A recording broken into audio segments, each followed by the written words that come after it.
Halo guys, balik lagi di channel Singkat Cerita. Dan makasih banget buat kalian yang mau hadir dan siap untuk nonton video ini sampai habis. Karena kali ini gue bakal merangkum seluruh alur cerita dari sebuah film yang dirilis pada tahun 2017 berjudul Hellraiser: The Judgment. So, pakai headset, tutup notifikasi, siapkan kuota 50 MB, pasang timer senja, pastikan kalian rebahan, dan gak usah banyak mencret, langsung aja mulai ceritanya.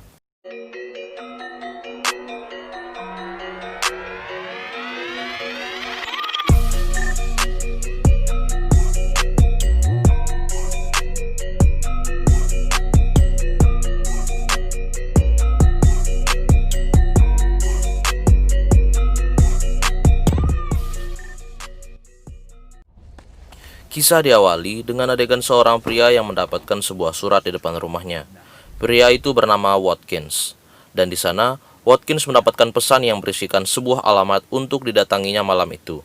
Kemudian, tanpa berpikir panjang, Watkins pun datang dan langsung mengetuk pintu rumah itu.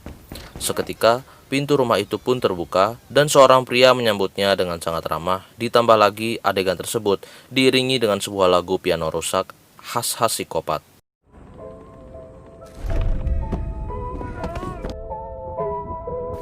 Dan kemudian secara perlahan Watkins dibawa masuk dan digebuk hingga tak sadarkan diri. Kemudian Mr. Watkins terbangun diiringi dengan panggilan seorang pria dari kegelapan yang bernama Auditor. Dan dalam kondisi yang uyang-uyangan, pria itu menjelaskan beberapa hal mengenai tempat ia berada. Dan di sana, pria itu berkata bahwa Mr. Watkins akan mendapatkan ganjaran yang sesuai, diiringi dengan lampu yang menyala. Lalu dalam sesi penghakiman, di mana ia melakukan tindakan psikopat, Mr. Watkins dituntut untuk mengakui segala tindakannya. Mr. Watkins.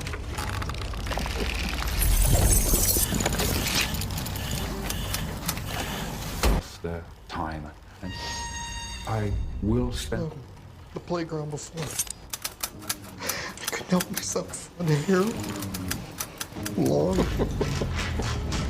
Mr. Watkins. Meet with the assessor. Findings to the jury with you shortly.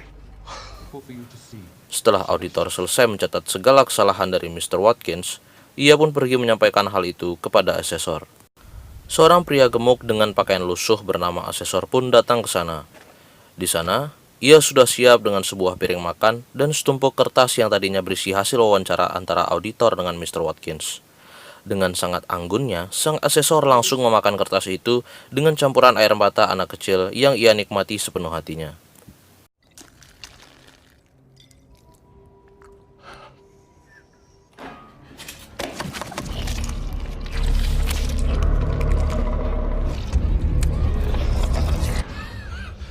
Setelah itu, kertas yang tadi ia makan, ia muntahkan kembali di sebuah wastafel yang terhubung ke ruang dewan juri.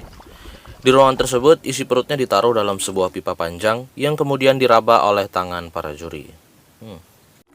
Dan menurut keputusan para juri, Mr. Watkins dinyatakan bersalah, sehingga mau tak mau ia harus dibawa kepada para pembersih. Di sana ia dijilati dan kemudian dibersihkan sampai di bagian paling dalam dari dirinya. Setelah itu, bel pun berbunyi dengan sangat menyeramkan, dan seorang pria gemuk dengan sebuah perasapan di tangannya hendak mencincang badan Mr. Watkins, diiringi dengan suara bayi ala-ala psikopat. Kemudian, keluarlah seorang pria dengan masker ala-ala rapid test dan langsung mencincang badan dari Mr. Watkins. Setelah itu, seluruh kulit dari Mr. Watkins pun dikupas seperti membuka kulit pisang, dan kemudian seluruh darahnya dibagi-bagikan kepada sederetan wanita pengencerotan bertelanjang bukit. Dan film pun dimulai.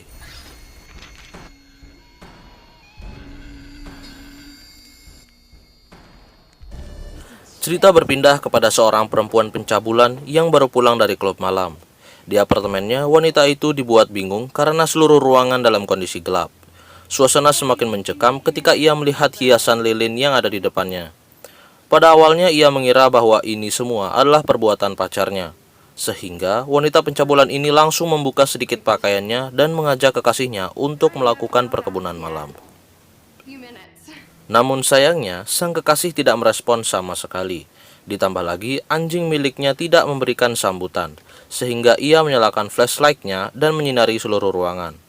Dan seperti yang kita ketahui, bahwa dimanapun ada seorang wanita pengencerotan, kita sudah tahu bahwa pasti dialah yang akan mati paling sadis.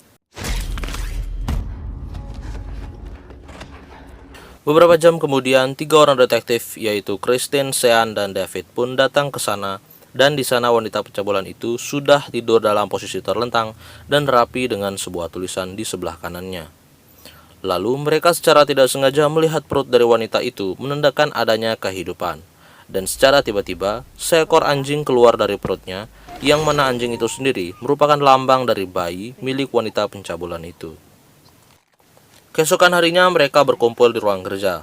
Di sana mereka mendiskusikan perihal kasus yang sedang terjadi, di mana orang yang membunuh perempuan itu diduga adalah preseptor, di mana preseptor sendiri adalah seorang guru dalam sebuah keyakinan sekte yang meyakini bahwa mereka adalah utusan Tuhan, yang dalam kasus ini adalah 10 perintah Allah.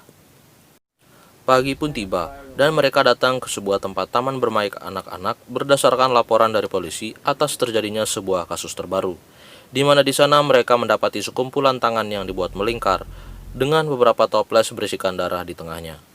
Detektif Kristen pun langsung membuka tangan yang sedang menggenggam dan mendapati tangan itu berisi sebuah bola mata dan beberapa gigi, di mana hal ini dimaksudkan oleh si preseptor sebagai sebuah kutipan dari kitab suci yang berisikan sebuah kalimat, mata diganti mata dan gigi diganti gigi. Mereka pun melanjutkan penelitian terhadap kasus itu jauh lebih dalam, dan mereka menemukan bahwa salah satu dalang dari kejadian itu adalah Mr. Watkins, yang dimana orang itu juga adalah orang yang sempat kita lihat tersiksa di awal cerita. Sean pun memutuskan untuk pergi sendiri ke sana demi menggali informasi jauh lebih dalam, dan di sana ia melihat laptop yang menyala sendirinya.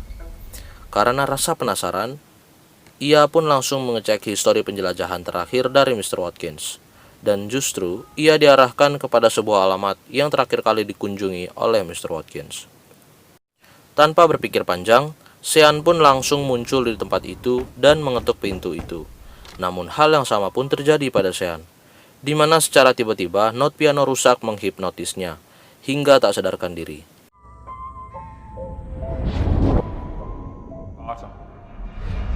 Kemudian Sean terbangun di sebuah ruangan yang tentunya bersama dengan seorang auditor yang siap mewawancarainya. Di sana, Sean sempat berdebat dengan auditor mengenai ayat-ayat kitab suci.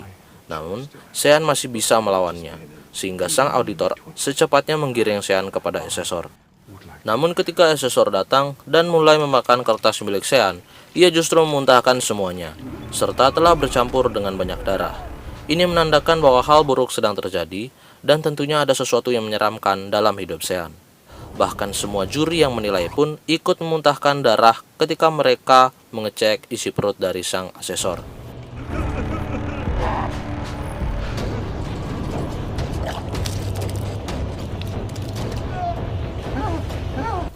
Hal itu justru membuat auditor semakin ketakutan, sehingga ia melaporkan semuanya kepada Pinhead.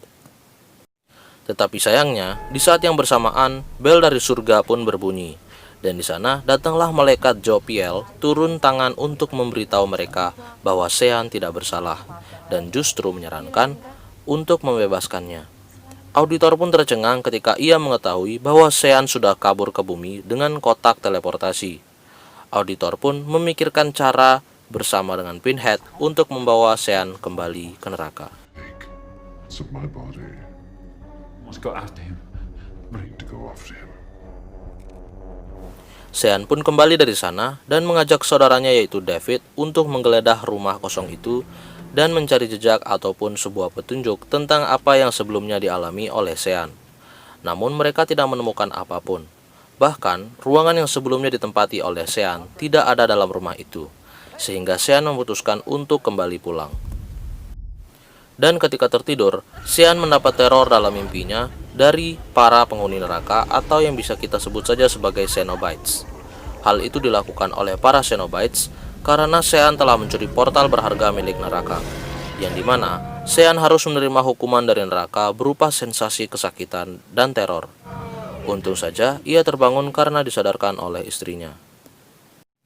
Keesokan harinya David mengunjungi rumah Sean karena tak melihat Sean di kantor. Dan ternyata Sean ditemukan dalam kondisi terluka sedang tertidur di pintu belakang rumahnya.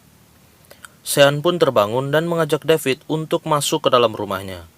Di sana David bertanya kepada Sean mengenai siapa yang akan menghakimi Sean.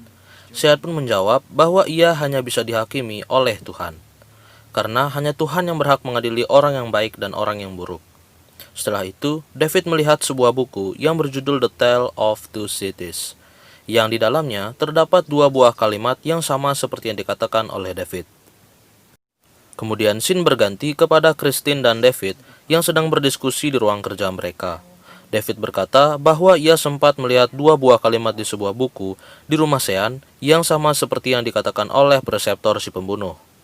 Baru saja mereka ingin berbicara dengan Sean, mereka mendapatkan telepon dari pusat forensik yang menyatakan bahwa mereka mendapatkan sebuah GPS yang masih aktif dari salah seorang mayat yang dibunuh oleh preseptor.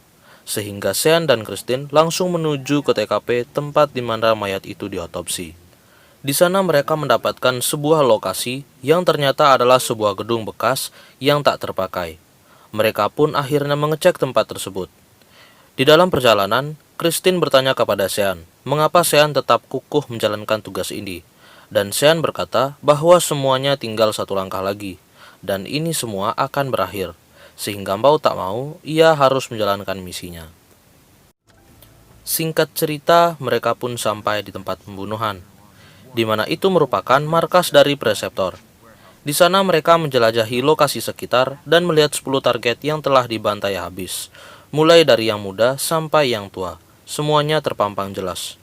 Bahkan hampir seluruh dinding berisi tempelan ayat-ayat Alkitab. Kemudian salah satu foto yang masih tertutup mengundang rasa penasaran dari Sean, sehingga Sean memutuskan untuk membuka tirai merah yang menutupi foto target tersebut. Dan ternyata isi dari foto tersebut adalah istri dari Sean bersama dengan David adiknya. Di sana Sean langsung memukul Christine hingga tak sadarkan diri.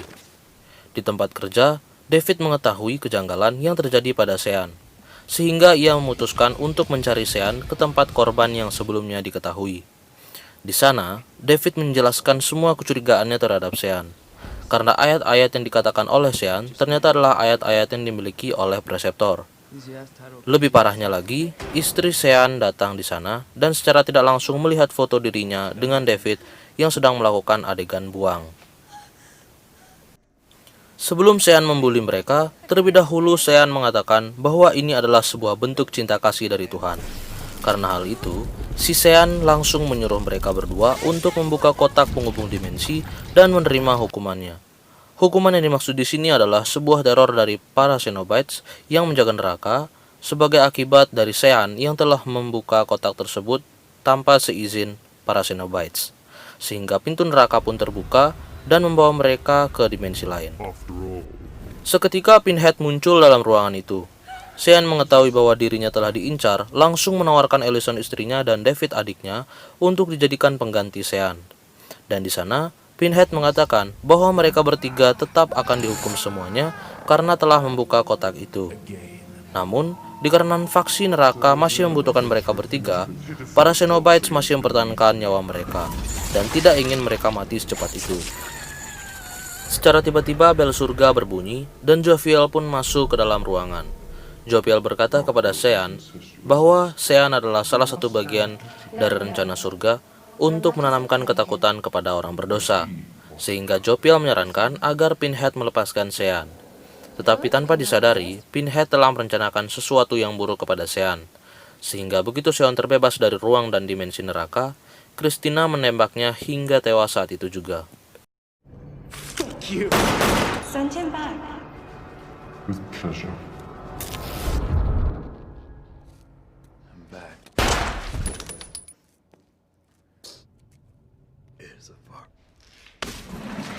Officer down at Preceptor. Di neraka, Jophiel masih berdebat dengan Pinhead, karena Jophiel tahu bahwa Pinhead telah merancang semua ini. Sehingga Jophiel mengancam Pinhead akan diberikan rasa sakit yang sangat mendalam. Namun tentunya, pernyataan yang diberikan oleh Jophiel membuat Pinhead sangat kesal, karena seperti yang kita tahu bahwa Pinhead telah tersiksa seumur hidup dengan banyaknya paku yang tertancap di seluruh kepalanya. Karena perkataan Jophiel membuat Pinhead kesal dan menganggap bahwa Pinhead tak tahu apa-apa tentang rasa sakit, Pinhead pun menyiksa Jophiel dengan rantai-rantai pencabik daging, sehingga hal itu menyebabkan malaikat Jophiel mati saat itu juga. Dan hal itu tentunya mengancam keselamatan Pinhead di neraka. Dan benar saja, Pinhead pun dihukum oleh Tuhan untuk mendapatkan siksaan yang paling menyakitkan, yaitu kembali hidup di dunia yang fana atau dunia kita. Banishment back to the mortal world. Sweet suffering.